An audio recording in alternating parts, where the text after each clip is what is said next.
am I going to do to deal with these gatekeepers? Well, what I'm going to do is go on the Gatekeepers podcast tour. And I'm going to go talk to everybody, and get a chance to get my message out to the people. Be able to let people hear from me, and you might agree, you might not, but the important thing is, for me to go on these platforms, say what I feel about what I think. And, some people may get pissed off because I'm going to talk to everybody. I'm not playing. And it's gonna be a crazy summer. It's gonna be fun. Appreciate y'all. Always support the big three. Hopefully I'm doing stuff that you guys dig. I'm not doing this for me. I'm doing this for people that's bored as in the summer with summer sports and want something cool like the big three. So here we are. Appreciate you. Ice Cube has always been more than just a rapper. He's a producer, a filmmaker, a businessman, and most of all, a man who speaks his mind. But lately, the industry's been pushing back. One name that keeps coming up in this tension? Oprah Winfrey. What started as quiet rejection has turned into a public controversy, and it all centers on Ice Cube's claim that he's been blackballed by Oprah and others in Hollywood's elite circle. But is this just another case of a misunderstood celebrity? Or is there a gatekeeping system keeping outspoken black voices in check? Let's break it down. Ice Cube said it loud and clear. He feels shut out of platforms like The View and Oprah's talk shows. According to Cube, he tried multiple times to appear on The View, but was rejected. What platforms have banned you? I tried to go on The View. They didn't have me on The View. Why? Well, a few of the guests just really didn't like where I was coming from. So, or a few of the hosts, I mean. So that's what I was told by the producers. I don't know if the producers was just copping out and using some of the hosts to not have me come on and explain myself, but I've been excluded.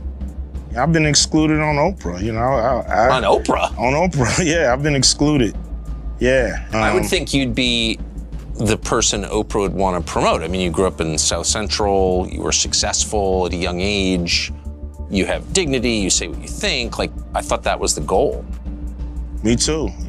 I don't know what it is, but several of my, I had a movie called Barbershop, Yeah, I remember.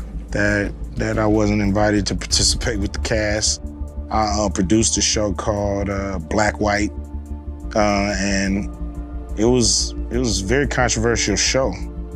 And once again, they had the whole cast on, but I wasn't invited. And so I don't know.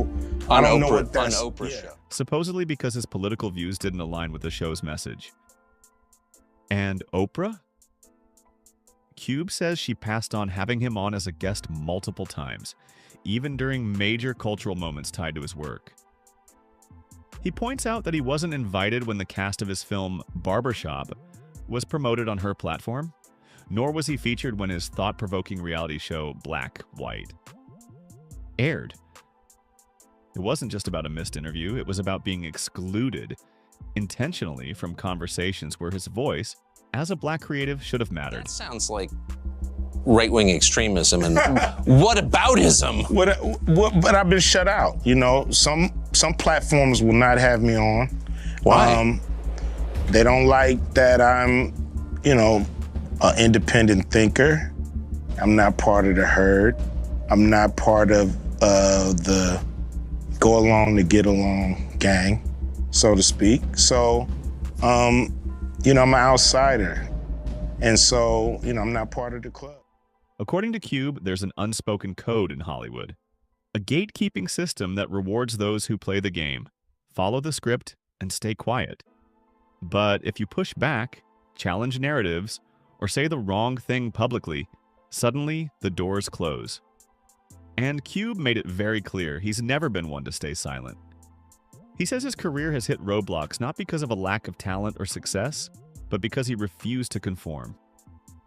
In his words, they don't like people who don't go along to get along. Recently, Cube raised eyebrows after sitting down for an interview with Tucker Carlson, a known conservative political figure. The move shocked fans and critics alike. During that interview, Ice Cube spoke on his decision to turn down a $9 million film role because he refused to take the COVID-19 vaccine. He used it as an example of how his independence puts him at odds with the Hollywood system. He also made comments on transgender identity. You think that it's harder to be a man in America now than it was when you were a kid? Yes. Saying what you feel, being yourself, is what they call toxic. You know, we shouldn't be called toxic for our instincts and for, you know, I was born this way. What are you talking about? You know what I mean? Like, yeah. Why can't we be ourselves? We were born this way too. So there are some groups, like if I say I'm trans, then people say that's great, you were born that way, we affirm you. Drawing backlash when he compared the idea of gender fluidity to identifying as another species, even referencing a pigeon. That part of the conversation rubbed a lot of people the wrong way. Some felt it was dismissive of trans experiences. Others thought Cube was just being brutally honest in a world where honesty is dangerous. Part of the club. And a lot of you listening to me right here, right now, you're not part of the club either. And what I realized with the club is what makes them so mad is when you don't want to be a part of their fucking club. That pisses them off. What club am I talking about? I'm talking about the club of gatekeepers that we all got to deal with. You know who they are, and they definitely know who they are. A lot of people would be like, what? Who? Come on, man, stop playing.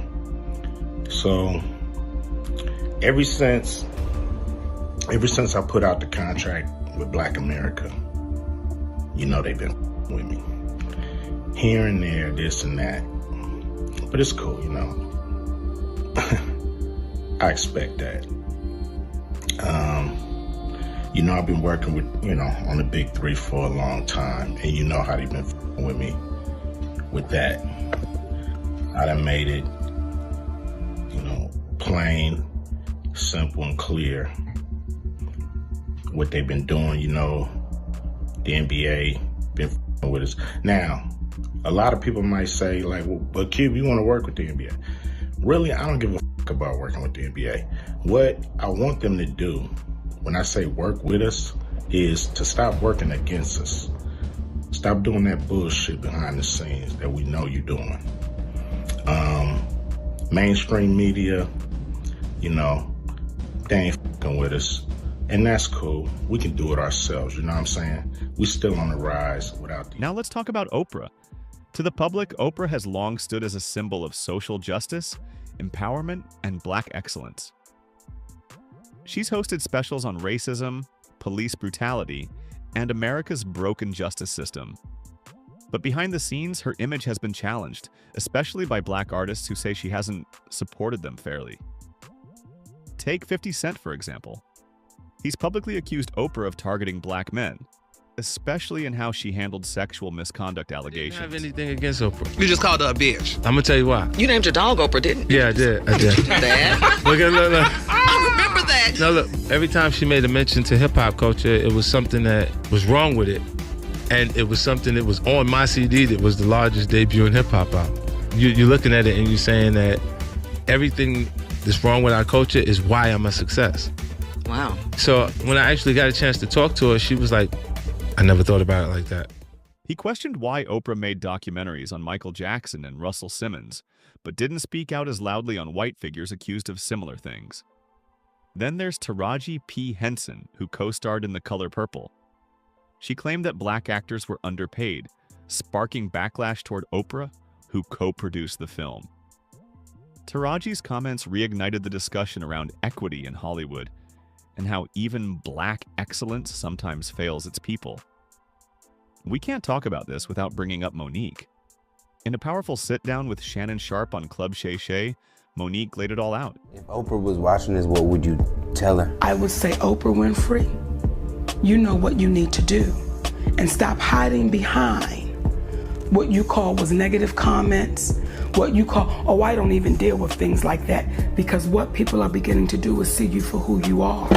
Where Oprah Winfrey and I have a problem is Oprah Winfrey called us up and she said my brother wanted to come on the show and talk about him molesting me, and he wanted to tell other parents how to look out for molesters. My brother Gerald is a charmer. So my mind thought was, because she said, do you want to come on? I said, I don't want nothing to do with that cat. I said, nigga, I know is up to a scam. She says Oprah, along with Tyler Perry and Lee Daniels, blackballed her after her Oscar win for Precious. She spoke about promised roles being given to Oprah and how her refusal to play politics cost her work and respect in the industry. Monique also opened up about Oprah bringing her estranged brother on her show, the man who abused her as a child without her consent. People can change. And who am I to say he hasn't changed? It might really be different. So I don't want to get in the way of that. I just don't want nothing to do with it. She said, if you don't want me to have your brother on the show, I will cancel the show. No show will happen. But I wanted to call you up to see how you felt first. When I hung up that phone, brother, I looked at my husband and I said, that is all right with me. That's a real. She kept it because she didn't have to call me up. She didn't have to say my brother was coming. She could have just ran with shit and let it happen. I dig her for that. Now I begin to see commercials with my brother, my mother, my father. That moment left her deeply hurt, and she saw it as the ultimate betrayal. To Monique, it's about accountability, not just for Oprah, but for how black women are treated in Hollywood. Ice Cube, Monique, 50 Cent, Taraji, these aren't nobodies. These are powerful voices in black entertainment who've all at one point challenged the system and felt the heat. Thank you for staying up late with us here on The Factor Uncensored. We have a great program for you, as we do every night. Oscar-winning actress and comedian Monique is making it clear how she feels about Tyler Perry. They have been feuding for years. Monique had accused Tyler Perry and Oprah of blackballing her from Hollywood. And despite Monique apologizing to both for those claims back in February, it appears Monique still has hard feelings towards both Oprah and Tyler Perry. She went in on the icons during a recent comedy performance. Take a look. So the question is there a gatekeeping network in Hollywood that punishes those who won't fall in line? Is Oprah, for all her contributions, part of that machine, consciously or not? And if she is, how many other voices are being silenced behind the scenes? So what do y'all think? Has Oprah become the very gatekeeper that Ice Cube warned us about? Or are these just bitter voices looking to blame someone for Hollywood's politics? Drop your thoughts in the comments. Don't forget to like, share, and subscribe. Peace.